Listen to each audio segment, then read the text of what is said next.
The alarm bells echoed through the International Space Monitoring Station as Dr. Sarah Chen stared at the impossible readings on her screen.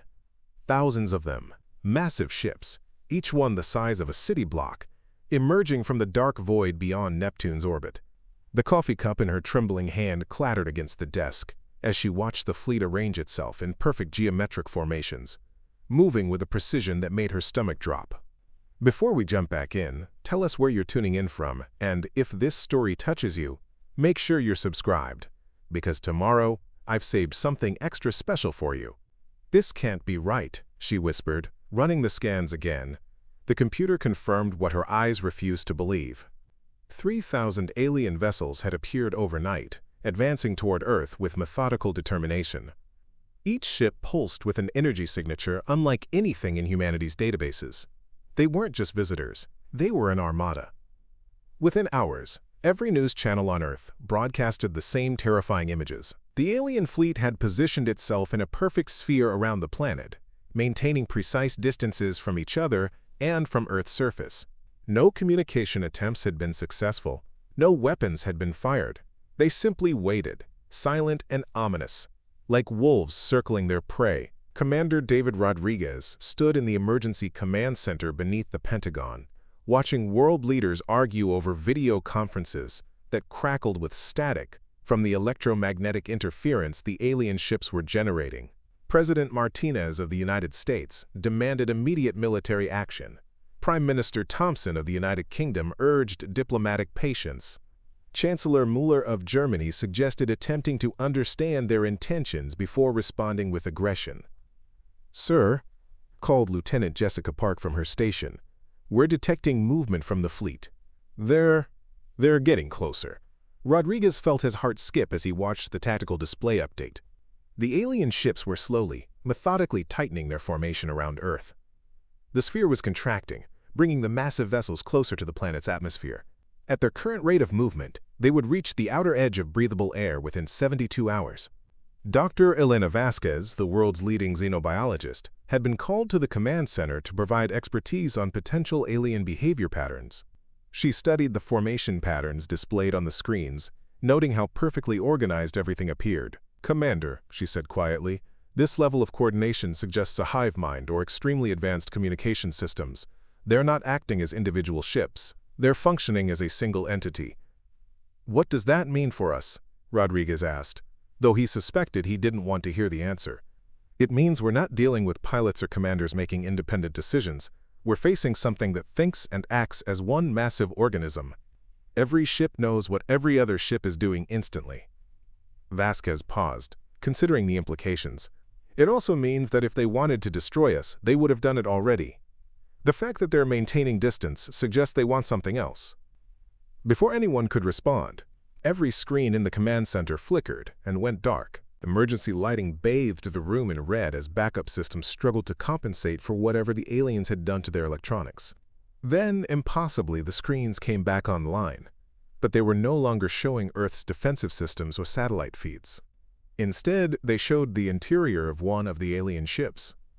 The creature that appeared on screen was unlike anything from humanity's wildest science fiction. It stood nearly 8 feet tall, with 4 arms that ended in delicate, articulated fingers.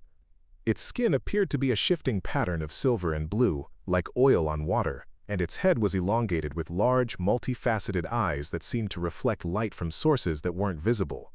When it spoke, the words came through the translation software as perfect, emotionless English. "Inhabitants of the third planet," the alien said, its voice carrying harmonics that made everyone in the room feel slightly dizzy. "We are the collective of the Outer Rim. We have traveled far to reach your world, following signals that indicate the presence of a particular substance we require for our survival."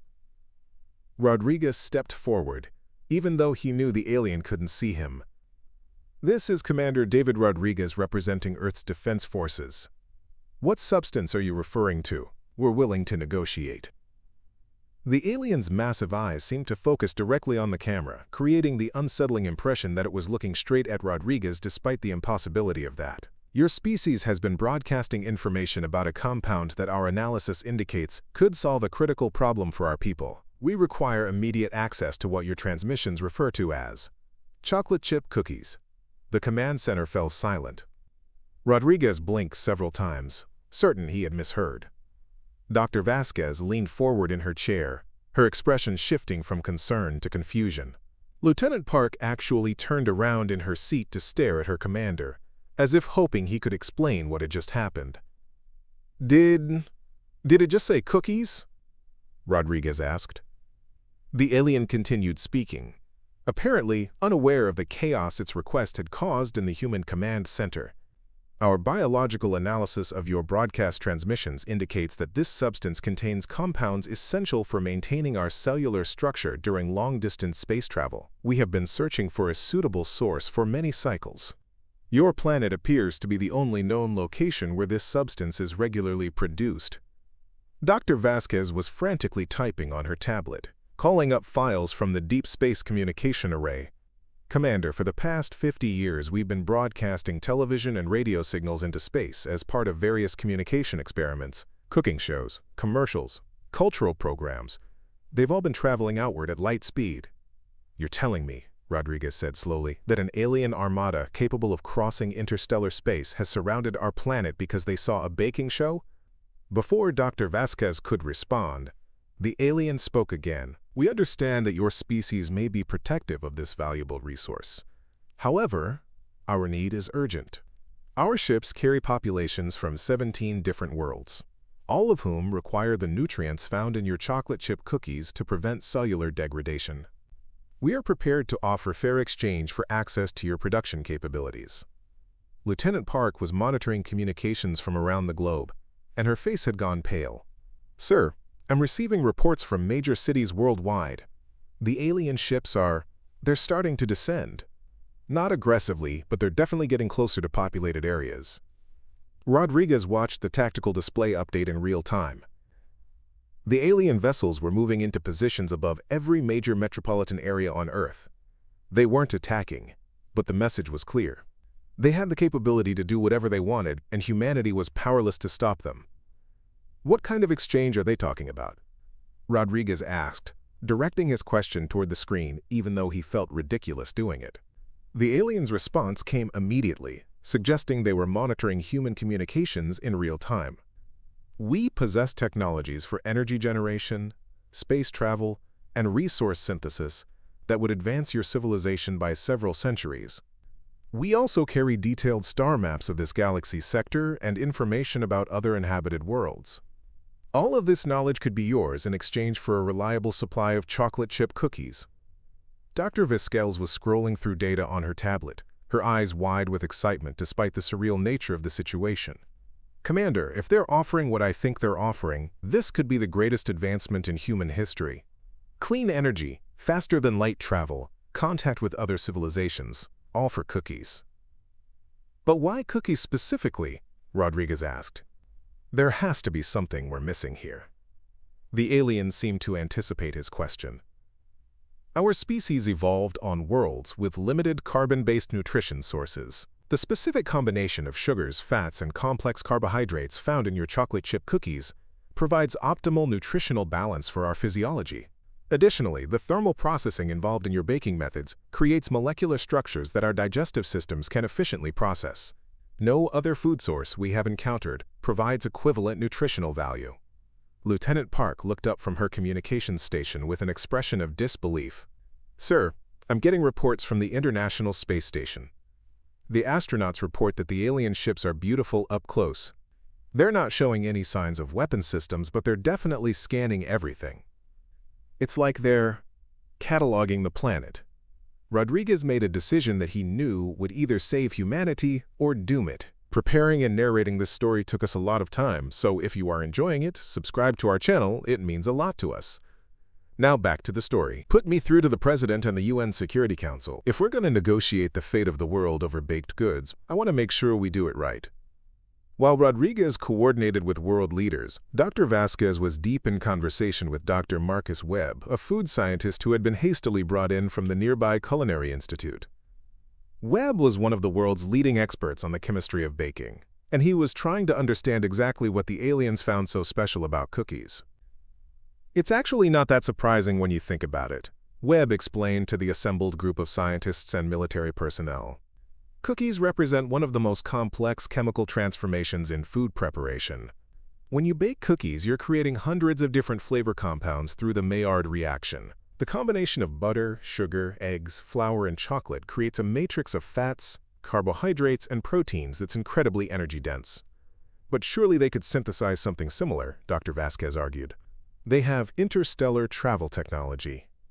Webb shook his head. That's like saying that because someone can build a computer, they should be able to write poetry. Technology and cuisine are completely different skill sets. The art of baking has been refined by human culture for thousands of years. Every ingredient, every technique, every timing element has been perfected through generations of experimentation. You can't just replicate that with technology alone. Commander Rodriguez returned from his call with world leaders, his expression grim. The UN Security Council has authorized me to begin negotiations. However, there's disagreement about terms. Some nations want to demand military technology in exchange. Others are concerned about the economic impact of suddenly having access to advanced alien science. And everyone wants to know if we can trust them. The alien appeared on screen again, apparently having monitored their discussions. We understand your concerns about trust. To demonstrate our peaceful intentions and the value of our technology, we would like to offer a small gift to your species. Without warning, every electronic device on Earth briefly flickered. When the systems came back online, Dr. Vasquez's tablet was displaying information that made her gasp audibly. Clean fusion reactor designs. Detailed plans for faster-than-light communication systems.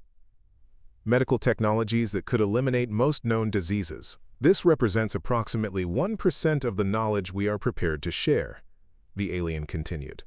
We have uploaded these files to your global information networks as an indication of our good faith.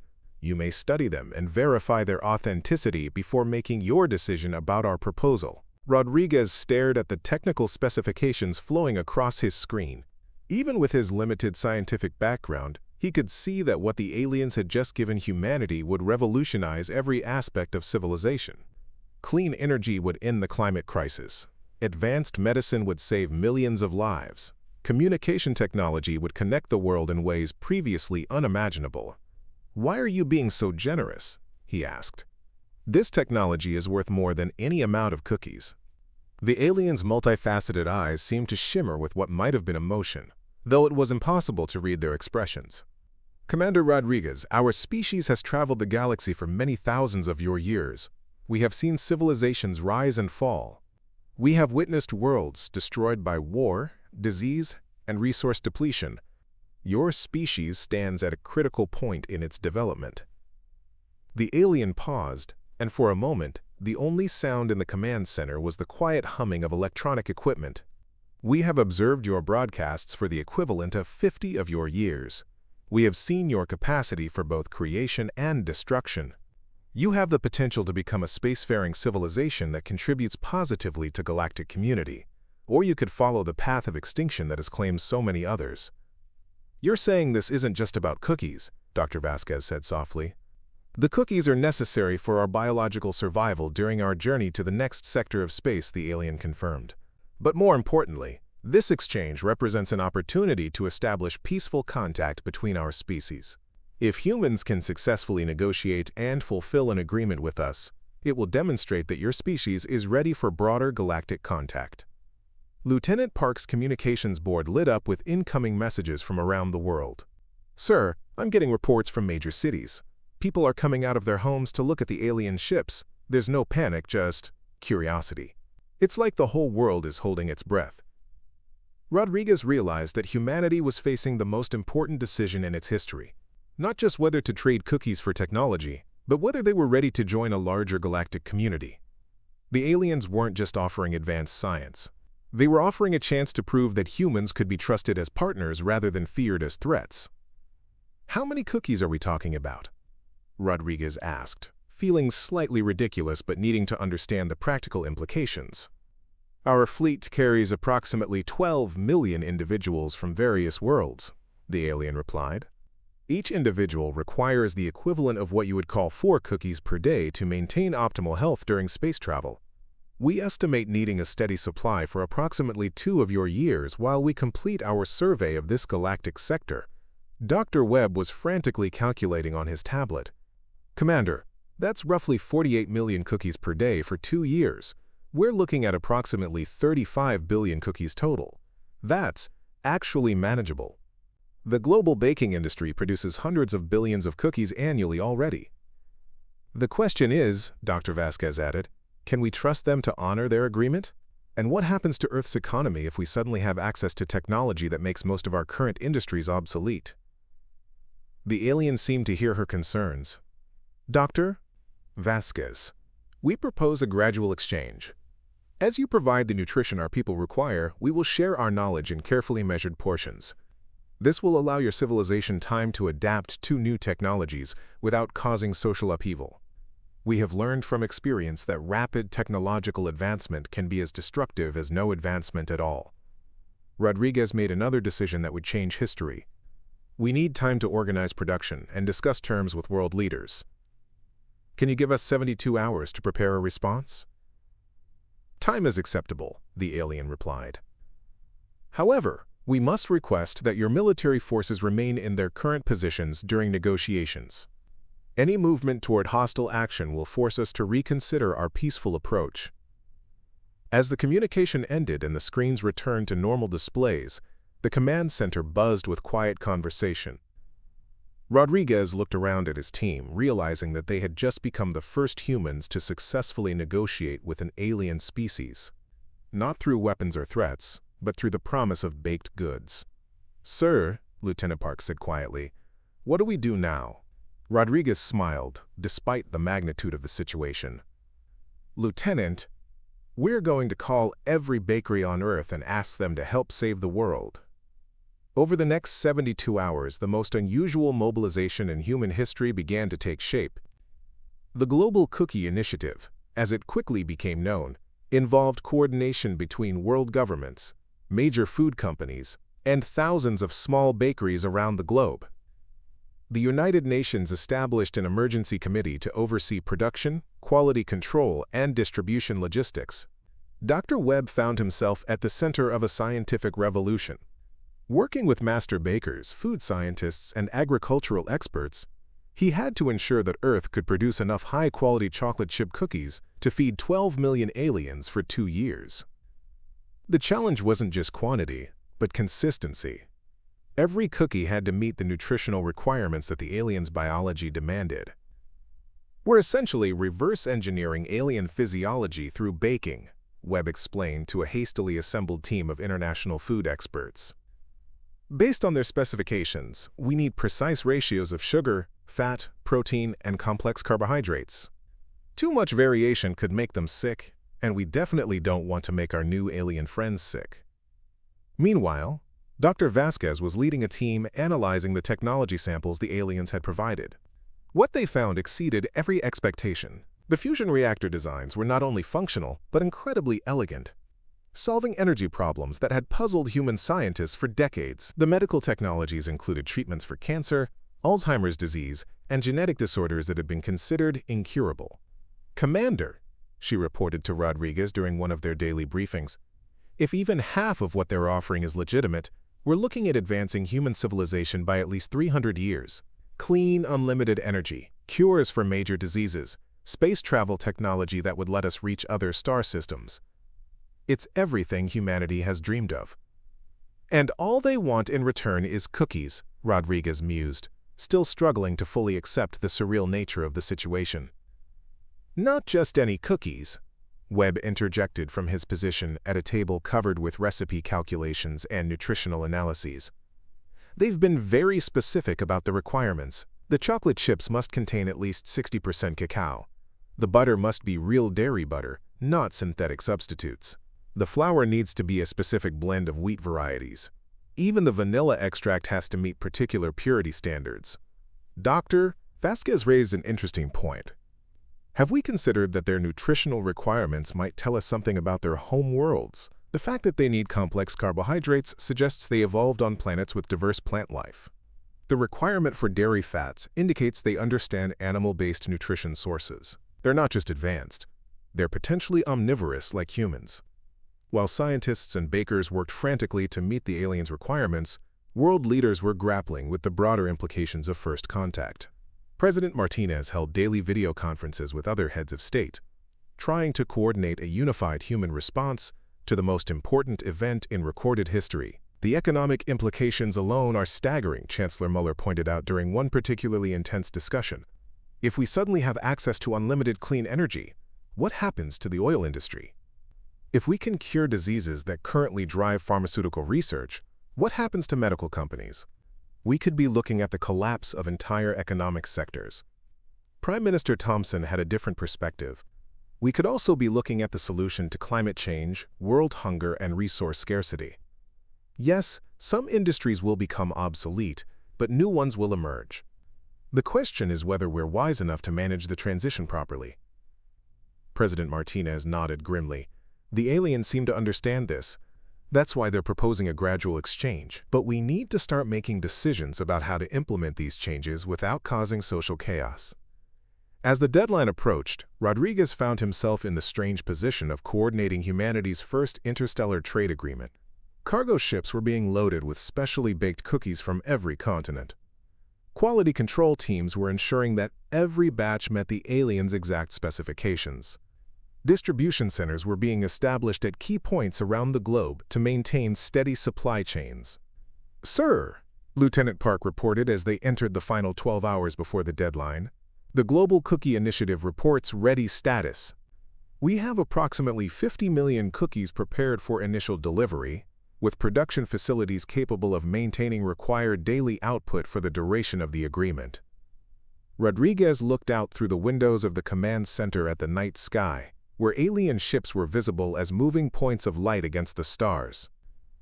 In just a few hours, humanity would either begin its greatest adventure or face its greatest disaster. The fate of the world hung in the balance, and it all depended on whether they could successfully provide baked goods to hungry aliens. The irony wasn't lost on him. Throughout human history, first contact with alien civilizations had been imagined as either hostile invasion or benevolent rescue. Nobody had ever predicted that it would involve negotiations over cookie recipes and discussions about proper chocolate chip distribution. "Dr. Webb," Rodriguez called over to where the food scientist was making final adjustments to the cookie specifications, "are we absolutely certain that what we're providing will meet their nutritional needs?" Webb looked up from his calculations, his expression confident despite the exhaustion that showed around his eyes. "Commander, we've analyzed their requirements from every possible angle. The chemical composition is perfect, the nutritional balance matches their specifications exactly, and the taste testing. Well, the volunteer panels have been very enthusiastic about quality." "Volunteer panels?" Rodriguez asked with amusement. "Sir, when you're trying to save the world with cookies, quality control is critical. We needed to make sure that what we're offering isn't just nutritionally adequate, but actually enjoyable. If we're going to be baking 35 billion cookies over the next 2 years, they might as well be the best cookies in the galaxy." As the final hours ticked away, the command center filled with tension and anticipation. This was it, humanity's first real test as a potential member of galactic civilization. Not a test of military might or technological advancement, but a test of whether humans could successfully cooperate, organize, and deliver on a promise to beings from another world. Rodriguez realized that, win or lose, everything was about to change forever. The morning of the exchange dawned gray and overcast across most of the eastern seaboard, as if the weather itself was uncertain about humanity's future. Commander Rodriguez stood on the observation deck of the hastily constructed orbital platform, watching as the first cargo shuttles prepared to launch toward the alien mothership designated Alpha 7. Each shuttle carried precisely calculated loads of chocolate chip cookies, packed in specialized containers designed to preserve freshness in the vacuum of space. Dr. Isabella Reyes, the newly appointed Director of Interspecies Nutrition, checked her tablet for the 100th time that morning. The biochemist had been pulled from her research at MIT when it became clear that feeding aliens required more than just following recipes. Every batch of cookies had been analyzed for molecular consistency, nutritional density, and potential allergenic compounds that might harm beings whose physiology humanity barely understood. Transport 7 reports successful docking with the alien vessel, announced Captain Lisa Morgan from the communications array. Her voice carried across the platform with careful neutrality, but Rodriguez could hear the underlying tension. This was the moment of truth. After 3 days of frantic preparation, they were about to discover whether their interpretation of alien nutritional requirements was accurate or catastrophically wrong. The response came faster than anyone expected. The main communication screen flickered to life, showing the familiar, elongated features of the alien representative they had come to know as Speaker Vexen. The being's silver-blue skin seemed to shimmer with what the xenobiologists were beginning to interpret as contentment. Commander Rodriguez, the translated voice carried harmonics that somehow conveyed satisfaction. Our preliminary analysis of your offering indicates exceptional quality. The molecular structure exceeds our nutritional requirements, and the taste compounds provide sensory satisfaction we had not anticipated from your species' food preparation methods. Dr. Reyes stepped forward, unable to contain her scientific curiosity. Speaker Vexen, would it be possible to understand more about your people's digestive processes? We want to ensure that our food preparation methods are optimal for your physiology. The alien's large, multifaceted eyes focused on her with what seemed like appreciation. Dr. Reyes, your concern for our biological welfare demonstrates the cooperative spirit we had hoped to find in your species. Our digestive systems evolved to process complex molecular chains that your baking methods create through thermal transformation. The combination of sugars, lipids, and protein matrices in your cookies provides sustained energy that our previous food sources could not supply. Rodriguez felt a weight lift from his shoulders. The gamble was working. Humanity had successfully provided what the aliens needed. But, more importantly, they had demonstrated their ability to understand and meet the requirements of another species. This wasn't just about cookies anymore. This was about proving that humans could be trusted partners in a larger galactic community. We are prepared to begin the knowledge exchange as promised, Speaker Vexen continued. However, we would like to propose a modification to our original agreement. The platform fell silent. Rodriguez felt his stomach drop. Had they misunderstood something crucial? Were the aliens about to change the terms of their deal now that they had what they wanted? Speaker Vexen seemed to sense the sudden tension among the humans. Please do not be concerned. We wish to expand our agreement, not reduce it. Your cookies have proven so nutritionally superior to our previous sustenance that we would like to request additional varieties. Our analysis indicates that your species has developed hundreds of different baked goods with varying nutritional profiles. Dr. Reyes broke into a smile that was part relief and part scientific excitement. You want us to teach you about other types of cookies and pastries? More than that, the alien replied. We would like to establish a permanent cultural exchange program. Some of our people would remain in your solar system to study your food preparation methods, while some of your people could accompany our fleet to learn about our technologies and meet other civilizations we encounter. The implications hit Rodriguez like a thunderbolt. This wasn't just first contact anymore. This was an invitation to join galactic civilization. The aliens weren't just trading technology for food. They were offering humanity a chance to become explorers and ambassadors to species across the galaxy. Before he could respond, Dr. Patricia Chen, the xenocultural specialist who had been studying alien communication patterns, stepped forward with an observation that would prove crucial. Speaker Vexen, our analysis of your language patterns suggests that your people place enormous importance on what we might call comfort food. Is this exchange about more than just nutrition? The alien's skin pattern shifted to deeper blues and silvers, what the translation software indicated as a sign of emotional depth. Dr. Chen, your insight demonstrates remarkable perceptiveness. Yes, the substance you call cookies provides more than biological sustenance. During long periods of space travel, our people suffer from what you might recognize as homesickness or emotional distress. The complex flavors and textures of your baked goods provide psychological comfort that our standard nutrition sources cannot supply. This revelation transformed everything the humans thought they understood about the situation. The aliens hadn't just been looking for fuel for their bodies. They had been searching for something to feed their souls during the loneliness of interstellar travel. The cookies represented comfort, warmth, and the kind of emotional nourishment that kept travelers sane during journeys between stars. Commander Rodriguez realized that humanity had stumbled onto something far more valuable than they had imagined. They weren't just suppliers of alien fast food. They were providers of emotional sustenance for homesick travelers exploring the galaxy. The implications for interspecies relations were staggering. "We would be honored to expand our cooperation," Rodriguez said formally. "But we need to understand what we're committing to. How many people are we talking about for this cultural exchange?" Speaker Vexhan consulted what appeared to be a living tablet that pulsed with bioluminescent symbols. "We propose that 50 of your people accompany our fleet for a period of 2 standard years, while 50 of our people remain in your system to establish permanent production facilities for the comfort foods we require. This would allow both species to learn from each other while maintaining the supply chains necessary for our continued travels." Dr. Reyes was already calculating the implications. "Commander, we're talking about establishing the first permanent alien settlement in human space. The scientific opportunities would be unprecedented, but the logistical challenges are manageable," interrupted Dr. Ahmed Hassan, the chief of space logistics who had been coordinating the cookie deliveries. "We've already demonstrated that we can meet their basic nutritional requirements.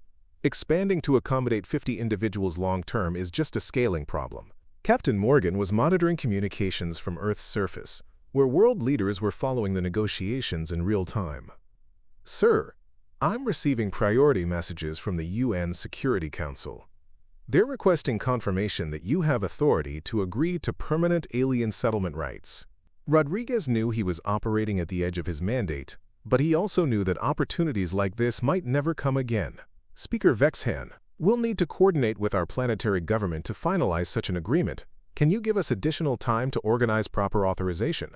"Time is acceptable," the alien replied. "However, we are curious about something we have observed in your broadcast transmissions. Your species appears to have individuals who specialize in food preparation as an art form rather than mere sustenance production. We would be particularly interested in learning from these specialists." Dr. Reyes laughed despite the tension of the moment. "You want to learn from our master bakers and pastry chefs? If we are to remain in your system for an extended period, we wish to understand not just the nutritional science of your food preparation, but the cultural and artistic elements as well. Our analysis suggests that the emotional comfort we derive from your cookies is enhanced by the care and creativity that goes into their preparation." This was getting more interesting by the moment. The aliens weren't just seeking efficient nutrition production. They wanted to understand human culture through food, to learn about creativity, artistry, and the emotional connections that humans built around cooking and sharing meals. Commander Rodriguez made another decision that would reshape human-alien relations. "We'll arrange for you to work with some of Earth's most skilled bakers and chefs, but in exchange, we'd like our people to learn about your artistic traditions as well. Fair trade of knowledge and culture, not just resources." Speaker Vexhan's skin patterns brightened to what the translation systems indicated was enthusiasm. "Commander Rodriguez, your proposal demonstrates exactly the kind of thinking that convinced us your species was ready for galactic contact. We accept your terms and look forward to this expanded cultural exchange." As the formal negotiations continued, Dr. Chen was analyzing something that would prove crucial to understanding why this first contact had been so successful. The aliens hadn't approached Earth with demands or threats. They had approached with a request, showing vulnerability and need rather than strength and superiority. This had allowed humans to respond as helpers rather than defenders, setting a cooperative tone that might not have emerged from a more traditional first contact scenario. "The psychological dynamics here are fascinating," she explained to Rodriguez during a brief break in negotiations. "By asking for our help rather than demonstrating their power, they've activated humanity's cooperative instincts rather than our territorial ones.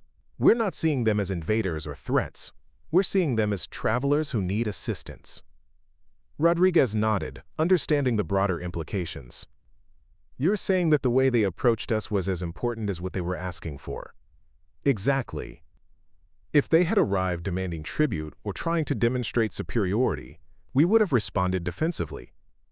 Instead, they showed up asking for help with something as harmless and relatable as comfort food. It's brilliant diplomacy, whether they planned it that way or not." The realization that the aliens might have deliberately structured their approach to maximize the chances of peaceful contact added another layer of complexity to the situation. These weren't just advanced beings seeking nutrition. They were sophisticated diplomats who understood psychology well enough to engineer a first-contact scenario that would bring out the best in humanity rather than the worst. Over the following days, the exchange program began to take shape. Earth's most renowned bakers found themselves preparing to teach alien students about the art of pastry creation. Meanwhile, selected human scientists, engineers, and cultural specialists prepared for the journey of a lifetime, traveling with an alien fleet to explore regions of space that no human had ever seen. Dr. Marcus Webb found himself appointed as the head of what was being called the Interspecies Culinary Institute, a hastily established organization that would coordinate food-based cultural exchange between humans and aliens. His first students would be members of an advanced spacefaring civilization who wanted to learn how to make chocolate chip cookies from scratch. "I've taught a lot of baking classes over the years," Webb confided to Dr. Reyes as they prepared the curriculum, "but I never imagined I'd be explaining the emotional significance of comfort food to beings from another star system." "What's remarkable," Reyes replied, "is that they understand the concept at all. The fact that they recognize emotional nourishment as distinct from physical nutrition suggests that despite their advanced technology, they're dealing with the same basic psychological needs that drive human behavior." The first formal cooking lesson took place in a specially constructed facility aboard the orbital platform. 5 alien students, each standing nearly 8 feet tall with their distinctive silver-blue skin and 4 arms, gathered around demonstration tables designed to accommodate their unique physiology. Dr. Webb stood before them with mixing bowls, measuring cups, and ingredients that had been specially transported from Earth. "The first principle of baking," Webb began, "is that it's as much about patience and care as it is about following recipes. Each ingredient has to be treated with respect, and the timing of every step affects the final result." The aliens watched with intense concentration as Webb demonstrated the proper technique for creaming butter and sugar. Their 4-armed physiology actually gave them advantages in multitasking during food preparation, and they quickly proved to be remarkably adept students. Instructor Webb, one of the aliens who had chosen the human pronounceable name of Azure, asked through the translation system, "Our analysis indicates that small variations in technique produce different emotional responses in those who consume the final product. Is this a form of edible art?" Webb smiled, realizing that his students understood something that many human baking students missed. "Exactly, Azure. Every baker puts something of themselves into their work. The care, attention, and creativity that goes into making cookies is part of what makes them comforting to eat." As the lessons progressed, it became clear that the cultural exchange was working both ways. The aliens shared insights about food preservation, nutritional optimization, and molecular gastronomy that amazed the human instructors.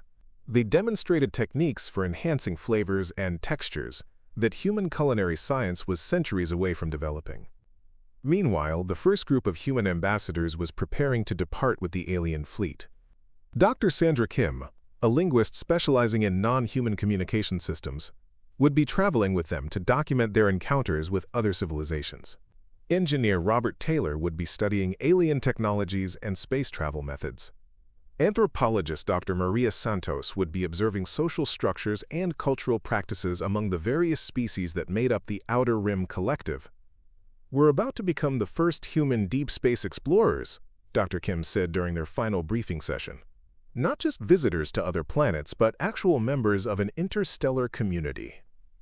Commander Rodriguez addressed the departing team with a mixture of pride and concern. "You're representing not just humanity, but Earth's values and potential contribution to galactic civilization. Everything you learn, everything you experience, will help determine whether this partnership continues to grow or whether we remain isolated on our single world." As the human ambassadors boarded the alien transport vessels, and alien students continued their culinary education in Earth orbit, it became clear that the cookie exchange had evolved into something far more significant than anyone had imagined. Humanity wasn't just trading food for technology. They were trading cultures, ideas, and perspectives with beings who had seen the galaxy and were willing to share that knowledge with a species they had come to respect. The success of the program began to attract attention from other alien civilizations. Speaker Vex Han reported that 3 additional species had expressed interest in visiting Earth's solar system to investigate these remarkable comfort food production capabilities they had heard about. Humanity was becoming known across the galaxy, not for its military might or technological advancement, but for its ability to create foods that provided emotional as well as physical nourishment. This reputation would prove to be more valuable than any weapon or scientific achievement, because it positioned humans as providers of something every space-traveling civilization needed: a sense of home and comfort during the loneliness of interstellar journeys. The cookie diplomacy had succeeded beyond anyone's wildest expectations, and it was just the beginning. 18 months after first contact, the Sol system had become the most unlikely diplomatic hub in the galaxy. Ambassador Elena Torres stood in the observation lounge of New Geneva Station, watching as ships from 7 different civilizations waited in orderly queues for their turn to dock at what had become known throughout local space as the Comfort Food Distribution Center. The transformation had been remarkable. What started as a desperate attempt to satisfy one alien species' nutritional needs had evolved into the galaxy's premier center for emotional wellness cuisine. Species from across 3 stellar sectors now made regular pilgrimages to Earth's solar system, seeking the psychological sustenance that human baking provided during their long journeys through the void. Dr. Jennifer Walsh, now director of the Galactic Culinary Exchange, reviewed the morning's delivery manifest on her quantum tablet. The crystalline builders of Proxima 7 required low-sugar variations that wouldn't interfere with their silicon-based metabolism.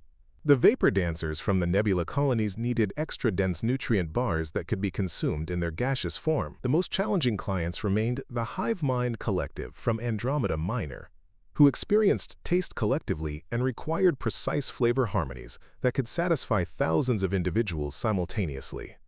Ambassador Torres, called Captain Rachel Stone from the communications deck, were receiving priority transmission from the exploration fleet. Dr. Kim is reporting successful contact with the Spiral Federation. Torres felt her pulse quicken. The human ambassadors traveling with the Outer Rim Collective had been gone for over a year, making contact with civilizations that existed only in alien databases. Each successful encounter expanded humanity's understanding of galactic politics and strengthened Earth's position as a neutral meeting ground. The holographic display activated, showing Dr. Sandra Kim's tired but excited face. Behind her, the interior of an alien vessel pulsed with bioluminescent patterns that indicated they were aboard a ship of the Spiral Federation, a mysterious alliance of energy-based life forms that few species had ever encountered directly. Ambassador Torres. Dr. Kim's voice carried across the light years with only a slight delay thanks to the quantum communication technology the aliens had shared. I'm pleased to report that the Spiral Federation has agreed to establish formal diplomatic relations with Earth. They're particularly interested in our meditation cookies and stress relief pastries. Torres smiled despite the surreal nature of the conversation. Meditation cookies had been Dr. Webb's innovation, combining traditional baking techniques with aromatic herbs that promoted calm and mental clarity. The fact that energy beings from another dimension found them useful was a testament to the universal nature of psychological comfort. Dr. Kim, what's their timeline for establishing contact? They're sending a diplomatic vessel that should arrive in approximately 6 months. But, Ambassador, there's something else. The Federation controls access to the galactic core regions. If we can successfully establish trade relations with them, Earth could become a major way station for commerce between the Outer Rim and the core worlds. The implications were staggering. Earth was positioned to become not just a provider of comfort food, but a central hub for galactic trade and diplomacy. The planet that had been isolated and unknown 18 months ago was rapidly becoming one of the most important worlds in local space. Back on Earth, the changes had been equally dramatic. Master Baker Giuseppe Romano stood in his expanded facility in what used to be a small Italian village, but was now the center of interspecies culinary education. His students today included 3 different alien species, each learning to adapt traditional human baking techniques to their unique physiologies and cultural preferences. The secret to perfect bread, Romano explained through the universal translator while his 4-armed Outer Rim student kneaded dough with impressive efficiency, quote, is understanding that baking is a conversation between the baker and the ingredients. You must listen to what the dough tells you. His student, who had chosen the name Harmony, paused in her kneading. Master Romano, this concept of listening to food ingredients appears in our cultural practices as well. We believe that all matter contains what you might call consciousness or awareness. Romano nodded thoughtfully. Then you understand that good baking requires respect for the ingredients and patience with the process. These qualities translate to any cuisine, regardless of the species preparing or consuming it. The success of the interspecies culinary program had attracted attention from universities around the world. Xenopsychology had become a major field of study, with researchers analyzing how different species experienced comfort, satisfaction, and emotional nourishment. The insights gained were revolutionizing human understanding of consciousness, emotion, and the role of food in psychological well-being. Dr. Patricia Chen published her groundbreaking research on universal comfort responses in the journal Nature, demonstrating that the psychological need for comfort food appeared to be a fundamental characteristic of intelligent life. Species across the galaxy, regardless of their biology or evolutionary history, showed similar neurological responses to foods that provided emotional as well as nutritional satisfaction. Meanwhile, the technological exchange continued to transform human civilization. Clean fusion reactors now powered every major city on Earth, eliminating fossil fuel dependence and reversing decades of climate damage. Medical technology shared by alien partners had eliminated most forms of cancer and dramatically extended human lifespan. Transportation systems based on alien gravitational manipulation allowed rapid travel between continents and made space travel as routine as international flights had been decades earlier. But perhaps the most significant change was psychological. Humanity had discovered that they possessed something valuable that advanced civilizations across the galaxy wanted and needed. The species that had considered itself primitive and isolated just 18 months ago now served as emotional caretakers for travelers throughout local space. Ambassador Torres received an update that would define Earth's future role in galactic civilization. Speaker Vexon appeared on the communication screen with news from the Galactic Council, a governing body that humanity had only recently learned existed. Ambassador Torres, the familiar alien's translated voice carried formal overtones. The Council has completed its evaluation of Earth's application for associate membership status. Based on your species' contributions to interstellar welfare and your demonstrated ability to provide essential services to multiple civilizations, the Council has approved your request. Torres felt her knees weaken slightly. Associate membership in the Galactic Council meant that Earth would have a voice in decisions affecting local space. Humanity would be consulted on trade disputes, territorial agreements, and first contact protocols with newly discovered civilizations. Speaker Vexen, we're honored by the Council's decision. What are our responsibilities as associate members? Earth will serve as a neutral meeting ground for diplomatic negotiations between species that cannot meet directly due to biological incompatibilities. Your solar system will become an official sanctuary zone where conflicts must be resolved through negotiation rather than force. Additionally, you will be responsible for providing emotional support services to species experiencing psychological distress during extended space travel. The irony was not lost on Torres. Earth was being asked to become the galaxy's therapist and mediator, roles that required exactly the kinds of empathy and creativity that had made human comfort food so valuable to alien travelers. Over the following months, Earth's transformation accelerated. The Comfort Food Distribution Center expanded into a massive orbital complex that could accommodate ships from dozens of different species simultaneously. The facility included not just production and distribution centers, but also meditation gardens, cultural exchange areas, and diplomatic meeting spaces designed to accommodate the diverse needs of galactic civilization. Dr. Walsh supervised the construction of specialized baking facilities for each major alien species. The crystalline builders required high-temperature ovens that could operate in vacuum conditions. The vapor dancers needed atmospheric chambers where gaseous beings could safely consume solid foods. The most complex installation was the Quantum Resonance Kitchen, designed for the Spiral Federation, where energy beings could experience taste through harmonic frequencies. The success of the program attracted a steady stream of new alien visitors. The singing forests of Altair sent representatives seeking harmony cakes that could complement their musical communication methods. The Deep Ocean Collective from Titan's Oceans requested pressure-resistant pastries that could be consumed at the crushing depths they called home. Each new species brought unique challenges and opportunities for cultural exchange. But the most significant development came when the ancient builders, the mysterious civilization that had constructed the galactic transportation network millennia ago, sent their first ambassador to Earth in recorded history. The builder appeared as a shifting geometric pattern of light and energy, communicating through mathematical concepts that human computers could barely process. Young bakers of the Third World, the builder's message appeared as complex equations on every screen in the facility. Your contributions to galactic welfare have been observed and appreciated. We offer knowledge of deep space navigation and quantum manufacturing in exchange for understanding of your emotional nourishment techniques. Ambassador Torres realized that humanity had achieved something unprecedented. They had gained the attention and respect of the galaxy's most ancient and powerful civilization not through military conquest or technological achievement, but through the simple act of caring for the emotional well-being of travelers far from home.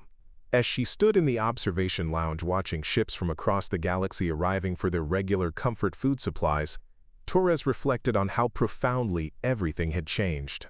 18 months ago, humanity had been alone in the universe, struggling with climate change, resource depletion, and international conflicts. Today, Earth was the emotional center of local galactic civilization, providing services that kept interstellar society functioning smoothly. The transformation hadn't been without challenges. Earth's economy had been completely restructured around interspecies service industries. Traditional manufacturing and resource extraction had become largely obsolete, replaced by cultural exchange, emotional support services, and artisanal food production. Millions of people had needed to retrain for careers that hadn't existed before first contact. But the benefits far outweighed the difficulties. Poverty had been eliminated through access to alien resource synthesis technologies. Disease was becoming a historical curiosity thanks to advanced medical treatments. Environmental restoration proceeded rapidly using atmospheric processors and ecosystem regeneration techniques shared by various alien species. Most importantly, humanity had found its place in the larger universe as the species that understood and provided for the emotional needs of galactic civilization. Every ship that stopped at Earth's facilities carried human-trained bakers and counselors who would provide comfort and support to travelers throughout their journeys. Dr. Kim returned from her exploration mission with reports that would define humanity's future role even more clearly. She had discovered that the galaxy contained thousands of intelligent species, but very few had developed the combination of empathy, creativity, and nurturing instincts that characterized human civilization. Most species excel at specific functions, she explained during her debriefing. The builders create incredible structures. The Spiral Federation manipulates energy with precision we can barely comprehend. The crystalline builders shape matter at the molecular level, but very few species have developed the ability to recognize and respond to emotional needs across different forms of consciousness. This unique capability positioned humanity as invaluable partners in galactic civilization. As interstellar travel increased and species from different regions began interacting more frequently, the need for neutral mediators and emotional support specialists would only grow. The story that had begun with an alien fleet surrounding Earth seeking chocolate chip cookies had evolved into humanity's graduation from planetary isolation to galactic citizenship. Earth hadn't conquered space through superior technology or military might.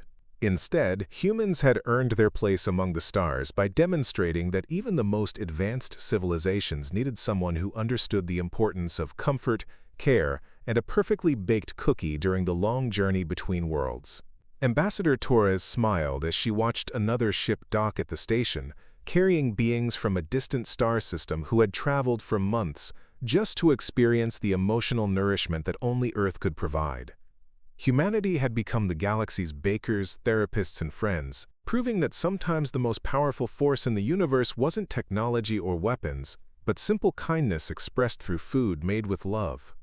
The future belonged to a species that had learned to feed not just bodies, but souls, one cookie at a time. Up next, you've got two more standout stories right on your screen. If this one hit the mark, you won't want to pass these up. Just click and check them out.